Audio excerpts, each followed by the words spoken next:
പാലക്കാട് മണ്ണാർക്കാട് യുവതിക്ക് നിപ ബാധയെന്ന സംശയം. നാട്ടുകൽ സ്വദേശിയെ മലപ്പുറം പെരിന്തൽമണ്ണയിലെ സ്വകാര്യ ആശുപത്രിയിൽ പ്രവേശിപ്പിച്ചു. നിപ വൈറസ് ബാധയുള്ളതായി പ്രാഥമിക പരിശോധനയിൽ തെളിഞ്ഞെങ്കിലും സ്ഥിരീകരണത്തിനായി സാമ്പിൾ പൂനെ വൈറോളജി ലാബിലേക്ക് അയച്ചു. സാജിദ് അജ്മൽ ചേരുന്നു. സാജിദ്, നിപ സംശയമാണോ? എന്താണ് ആശുപത്രിയിൽ നിന്നുള്ള വിവരങ്ങൾ?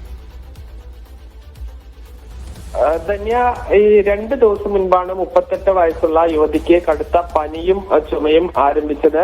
ആദ്യം സമീപത്തെ നാട്ടുകല്ലിലുള്ള ഒരു ക്ലിനിക്കിൽ പരിശോധന നടത്തി, പിന്നീട് കരിങ്കല്ലത്താണിയിലെ ഒരു ക്ലിനിക്കിൽ പരിശോധന നടത്തി. ഈ രോഗം മൂർച്ഛിച്ചതോടുകൂടിയാണ് പെരിന്തൽമണ്ണയിലെ മൗലാന ആശുപത്രിയിൽ പ്രവേശിപ്പിച്ചത്. ഈ നിപ ലക്ഷണമാണോ എന്ന സംശയത്തിൽ മഞ്ചേരി മെഡിക്കൽ കോളേജിൽ ഈ സ്രവ സാമ്പിൾ അയച്ചു.